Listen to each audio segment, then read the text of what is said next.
Hey hi good morning to all. Welcome to digital Vidya. చాలామంది ఇంగ్లీష్ని హిందీని చాలా నెగ్లెక్ట్ చేస్తున్నారు. ఎందుకు చెప్తున్నాను అంటే చూస్తాను కదా, నేను ఈ డిజిటల్ విద్య ప్లాట్ఫామ్ స్టార్ట్ చేసింది జస్ట్ టు క్రియేట్ అవేర్నెస్. ఎక్కడైనా నేర్చుకోండి, ఇక్కడనే కాదు అని చెప్తాను. ఎందుకంటే ఉమెన్ చాలా సెన్సిటివ్. ప్రతి చిన్నదానికి ఇన్సెక్యూర్డ్గా ఫీల్ అయిపోవడం, ఏదో ఒక ఇష్యూ ఉంటూనే ఉంటుంది.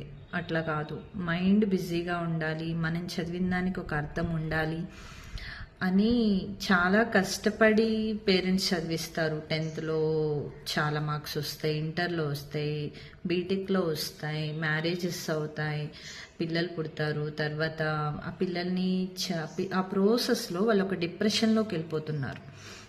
ఆ ప్రాసెస్ ఎవరికైనా ఉంటుంది. 5 years గ్యాప్ ఉంటుంది, 7 years గ్యాప్ ఉంటుంది. ఎందుకంటే mother is the first teacher. ఒక అమ్మాయి అమ్మ ఫస్ట్, ఆ తర్వాత ఏదైనా కదా. కానీ అమ్మైనా జాబ్ చేసినా, వర్కింగ్ ఉమెన్ అయినా, ఎవరైనా, హౌస్ వైఫ్ అయినా, వర్కింగ్ ఉమెన్ అయినా, ఎవరైనా సరే మనం అంటూ ఇండిపెండెంట్గా ఉండాలి. అందుకు డిజిటల్ విద్య స్టార్ట్ చేశాను నేను. నాకు ఈ మధ్య ఒక మేడం కాల్ చేశారు. ఆవిడ బాగా చదువుకున్నారు, కొంచెం గ్యాప్ వచ్చింది, ఇంగ్లీష్ని నేర్చుకోమని చెప్పాను. హైదరాబాద్లో నేర్చుకోమంటే నేర్చుకోలేదు. ఇప్పుడు స్కూల్ స్టార్టింగ్ కదా, ఆవిడ దగ్గరలోనే ఒక పెద్ద స్కూల్లో వేకెన్సీస్ ఉన్నాయి. So minimum salary 22,000 salary. And ఆవిడ నార్మల్ ఎక్కడికి వెళ్ళినా చిన్న స్కూల్స్లో అయినా వస్తాయి, కానీ అంత శాలరీ రాదు. ఆవిడ కాల్ చేశారు ఇవాళ.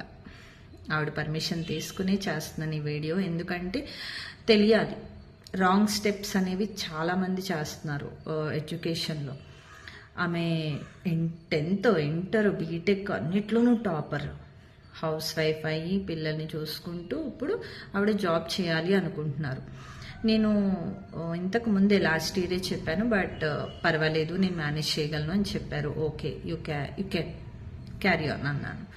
ఇప్పుడు అక్కడ ఇంగ్లీష్, హిందీ తప్ప తెలుగే మాట్లాడరు. ఆ స్కూల్లో మ్యాక్సిమం ఇంగ్లీషే ఉంటుంది. ఇప్పుడు కాల్ చేసి నాకు ఇంగ్లీష్ కావాలంటున్నారు. ఆవిడ ఈవినింగ్ వస్తారు, ఈవినింగ్ చెప్పమంటున్నారు. ఆవిడ ఈవినింగ్ ఏ టైంకి వస్తారో, పిల్లల్ని చూసుకోవాలి, వంట చేయాలి, ఎంత హర్రీ బర్రీ కదా. 1 monthలో ఇంగ్లీష్ నేర్చుకోవచ్చు, 1 monthలో హిందీ నేర్చుకోవచ్చు. ఆపర్చునిటీస్ అనేవి ఎప్పుడు వస్తాయో తెలియదండి మన చేతికి. అది వచ్చినప్పుడు నేను నేర్చుకోవాలంటే ఒక నైట్లో, ఒక డేలో నేర్చుకునేది కాదు. ప్రతి దానికి కొంత టైం పడుతుంది. నేను ఈ రోజున నాకు చెప్పాను మీకు, గివ్ అంటే ఏంటో కూడా తెలియదు నాకు. ఆక్స్ఫర్డ్ డిక్షనరీలో చూసుకుని రాసేదాన్ని. అట్లా నేర్చుకుని ఈరోజు నేను ఐ హ్యావ్ కాన్ఫిడెన్స్. ఒక పూట వచ్చినా చాలు అన్న రోజులు కూడా ఉన్నాయి స్కూల్లో చెప్పడానికి, హిందీ చెప్పడానికి. ఒక మార్నింగ్ షిఫ్ట్ కానీ, ఈవినింగ్ షిఫ్ట్, ఆఫ్టర్నూన్ షిఫ్ట్ కానీ, ఏదో ఒక షిఫ్ట్ రండి మేడం అనే స్టేజ్కి వెళ్ళాను నేను. ఎవరు హాఫ్ డే ఇవ్వరు కదా ఛాన్స్. కానీ నాకు నా పేరెంట్స్ రెస్పాన్సిబిలిటీస్ వల్ల నేను బయటకు వెళ్ళడానికి ఆలోచిస్తున్నాను అంతే. And also I have startups and online classes. So women empowerment is very very important. అన్నం వండాం, కూర వండాం, లేకపోతే బాగా చదువుకున్నాం, ఇంత చదువుకుని మనం ఇది ఎందుకు చేయాలి, నాకు 970 వచ్చాయి, లేకపోతే నేను బీటెక్ డిస్టింక్షన్లో వచ్చాను, ఇది కాదు. నీ నోరు నువ్వు ఓపెన్ చేసి ఇంగ్లీష్లో మాట్లాడగలుగుతున్నావా లేదా, హిందీలో కమ్యూనికేట్ అవుతున్నావా లేదా, అదే important. If you are capable to teach whether it is in English or Hindi, easily you can able to get 40,000 per month. 40,000 వస్తాయి. పెద్ద స్కూల్స్, హైదరాబాద్ కానీ ఇంటర్నేషనల్ స్కూల్స్లో చెప్తున్నాను నేను. అండ్ ఆ డిగ్నిటీ ఇవన్నీ ఉంటాయి.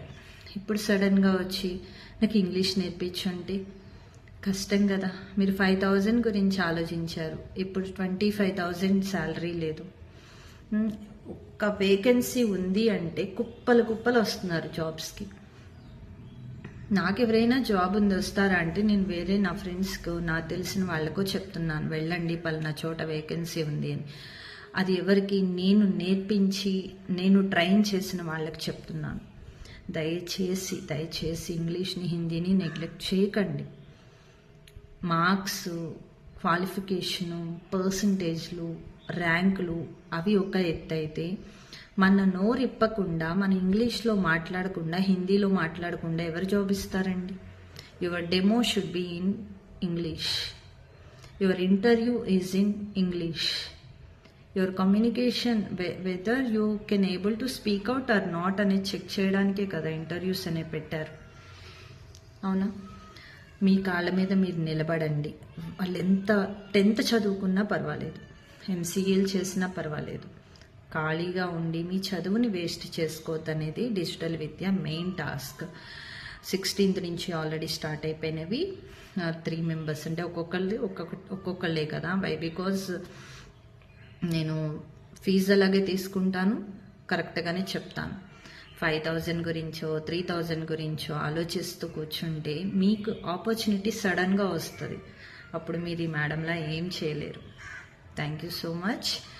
అండ్ దయచేసి ఆలోచించండి. చేద్దాం, చూద్దాం, చదువుదాం, వెళ్దాం అని కూర్చోవద్దు. చేయండి, వెళ్ళండి, చదవండి, నేర్చుకోండి, జాబ్ చేసుకోండి, బిజినెస్ చేసుకోండి.